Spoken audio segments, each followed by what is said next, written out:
आजाद सिपाही ने अपना नया ऐप लॉन्च किया है।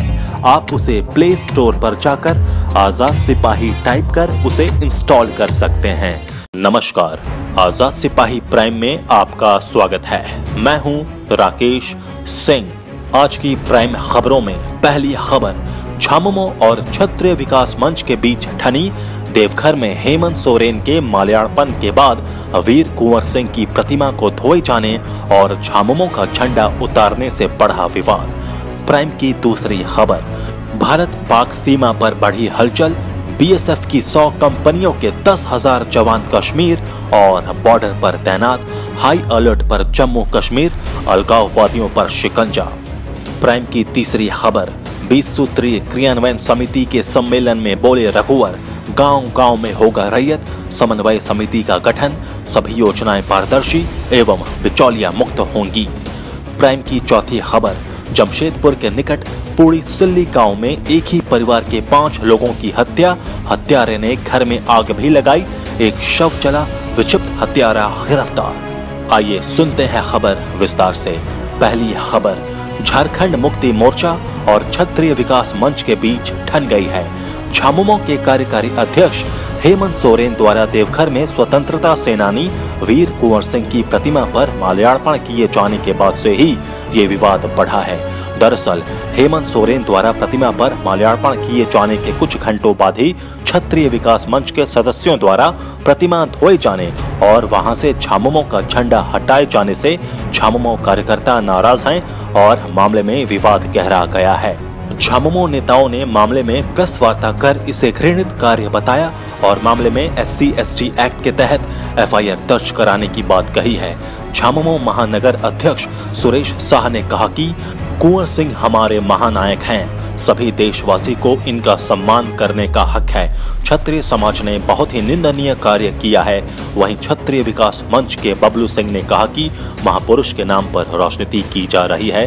दरअसल 2 दिन पहले ही पुलवामा हमले के विरोध में कैंडल मार्च निकाला गया था। इसी दौरान जब वहां हम माल्यार्पण करने पहुंचे तो वहां चारों तरफ झामुमो के झंडे लगे थे और वहां गंदगी भी थी। तब कुछ झंडे हटाकर वहां गंदगी साफ की गई। इसके पीछे कोई दूसरी मंशा नहीं थी, पर इसे राजनीतिक रंग देने की कोशिश की जा रही है। प्राइम की दूसरी खबर, पुलवामा में CRPF काफिले पर आतंकी हमले के बाद से जम्मू कश्मीर से सटी पाकिस्तान सीमा पर हलचल बढ़ गई है। इस बीच केंद्र सरकार ने जम्मू कश्मीर में कई मोर्चों पर मुस्तैदी दिखाते हुए एक तरफ कट्टरवादियों पर नकेल कसी है तो दूसरी ओर फोर्स की तैनाती में भी इजाफा किया है। पूरे जम्मू कश्मीर को हाई अलर्ट पर रखा गया है। सरकार की ये गतिविधियां बताती हैं कि आने वाले दिनों में जम्मू कश्मीर में कुछ अहम घटनाक्रम देखने को मिल सकता है। घाटी में सक्रिय अलगाववादी नेता यासीन मलिक को हिरासत में ले लिया गया है और जमाते इस्लामी के करीब दर्जन भर नेताओं को अरेस्ट किया गया है।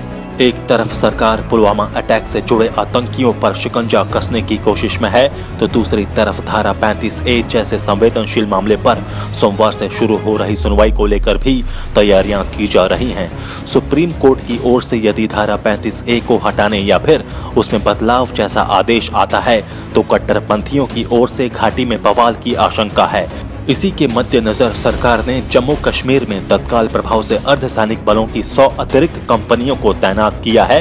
इनमें CRPF की 45, BSF की 35, SSB की 10 और ITBP की 10 कंपनियां शामिल हैं। आमतौर पर एक कंपनी में सैनिकों की संख्या 80 से 150 तक होती है। इस प्रकार 10,000 जवान कश्मीर और बॉर्डर इलाके में तैनात किए गए हैं। प्राइम की तीसरी खबर, CM रघुवर दास ने कहा कि प्रधानमंत्री किसान सम्मान निधि योजना का लाभ लाभुकों को 100% प्राप्त हो। इसके लिए गांव-गांव में रैयत समन्वय समिति बनेगी। ये समिति शिकायतों का निराकरण एवं निष्पादन करेगी।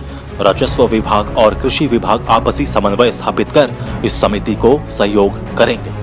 मुख्यमंत्री शनिवार को खेलगांव रांची में 20 सूत्री क्रियान्वयन समिति के राज्य स्तरीय सम्मेलन को संबोधित कर रहे थे। मुख्यमंत्री ने कहा कि सरकार का ये संकल्प है कि राज्य में सभी योजनाएं पारदर्शी एवं बिचौलिया मुक्त रूप से संचालित हों। 20 सूत्री क्रियान्वयन समिति से जुड़े लोग सरकार की योजनाओं का अधिक से अधिक प्रचार प्रसार करें। राज्य में गरीबी उन्मूलन सरकार की प्राथमिकता रही है। सरकार की महत्वाकांक्षी योजनाओं एवं अच्छी नीतियों के समावेश से ही राज्य की स्थिति में सुधार आया है। विकास की अंतिम पंक्ति में खड़े अंतिम व्यक्ति तक योजना पहुंचे, यही सरकार का लक्ष्य है। गरीबों के चेहरे पर मुस्कान लाना ही हम सबों का प्रयास होना चाहिए। प्राइम की चौथी खबर, पूर्वी सिंहभूम के जिला मुख्यालय जमशेदपुर से करीब 15 किलोमीटर दूर सरायकेला खरसावां जिले के चांडिल थाना क्षेत्र के पूड़ी सिली गांव में ही एक परिवार के 5 लोगों की हत्या कर दी गई है। हत्या के आरोप में घर के ही एक सदस्य को पुलिस ने गिरफ्तार किया है। चांडिल थाना प्रभारी रणविजय सिंह ने बताया कि हत्या के आरोप में परिवार के एक सदस्य को गिरफ्तार कर पूछताछ की जा रही है। उन्होंने बताया कि हत्या को चुन्नू सोरेन ने अंजाम दिया। वो मानसिक रूप से विक्षिप्त है। उसने शुक्रवार की 3:30 बजे घर में सो रहे अपने बड़े भाई रवि सोरेन उम्र 50 वर्ष, भाभी पार्वती माझी उम्र 40 वर्ष, भतीजा जितेन माझी उम्र 15 वर्ष, सुरेश माझी 13 वर्ष एवं पुरेश माझी उम्र 11 वर्ष की धारदार हथियार से हत्या कर दी। हत्या के बाद सभी शवों को जलाने का प्रयास भी किया। इस क्रम में घर में आग लगा दी। घर के साथ एक शव भी जल गया। आइए अब नजर डालते हैं आज की राजनीतिक हलचल पर। मंत्री सरयू राय ने एक बार फिर अपनी ही सरकार पर साधा निशाना। मंत्री सरयू राय ने एक बार फिर अपनी सरकार पर निशाना साधा है। इस बार उन्होंने बकोरिया कांड को लेकर सरकार को घेरा है। मंत्री सरयू राय ने ट्वीट कर कहा कि कैबिनेट के भीतर या बाहर मेरे सुझाव लोग नहीं मानते। बकोरिया कांड की सीबीआई जांच रुकवाने सुप्रीम कोर्ट जाने की जरूरत नहीं थी। सुप्रीम कोर्ट के निर्णय से जग हंसाई हुई, नीयत पर सवाल उठे और बदनामी हुई। किसकी नादान सलाह थी ये? कौन जिम्मेदारी लेगा इसकी? सीबीआई से किसे और क्यों भय है? इस अपराध से कौन बचना या बचाना चाहता है? मंत्री ने कहा कि इसकी जांच होनी चाहिए। आइए नजर डालते हैं प्राइम में दूसरी राजनीतिक हलचल पर। भाजपा के राष्ट्रीय महामंत्री भूपेंद्र यादव ने कहा, मोदी सरकार ने देश को बढ़ाया आगे। बीजेपी के राष्ट्रीय महामंत्री सह राज्यसभा सांसद भूपेंद्र यादव ने कहा कि हमें चुनौतियां पता हैं। भारत युवाओं का देश है। मिलेनियम वोटर वाला इलेक्शन है। देश को आगे बढ़ाने में मोदी सरकार अहम भूमिका निभा रही है। भ्रष्टाचार रुके, इसके लिए किसने नीतियां बनाई हैं, इसे देखकर वोट करना है। यादव ने उक्त बातें शनिवार को सरदार बिरला स्कूल में युवाओं को संबोधित करते हुए कही। उन्होंने कहा कि झारखंड प्रकृति सुंदरता में हिमाचल को फेल कर सकता है। झारखंड खनिज संपदाओं से भरा है। वामपंथी विचारधारा और नक्सली गतिविधि से झारखंड को नुकसान है। मौके पर भाजपा उपाध्यक्ष प्रदीप वर्मा समेत अन्य उपस्थित थे। आइए नजर डालते हैं प्राइम की कुछ हेडलाइंस पर। रविवार से डीसी लाइन पर चलेगी ट्रेन। धनबाद चंद्रपुरा रेल मार्ग पर रविवार से ट्रेनों का परिचालन शुरू हो जाएगा। फिलहाल इस रेल मार्ग पर 8 एक्सप्रेस और पैसेंजर ट्रेनों का परिचालन किया जाएगा। इस रेल मार्ग के सभी स्टेशनों पर 20 माह बाद रौनक लौट आई है। सभी स्टेशनों को सजाया गया है। 20 महीने तक परेशानी झेलने वाले धनबाद और चंद्रपुरा के बीच रहने वाले लोगों की खुशी का ठिकाना नहीं है। प्राइम की दूसरी हेडलाइन, माओवादियों के पैसों का निवेशक गिरफ्तार।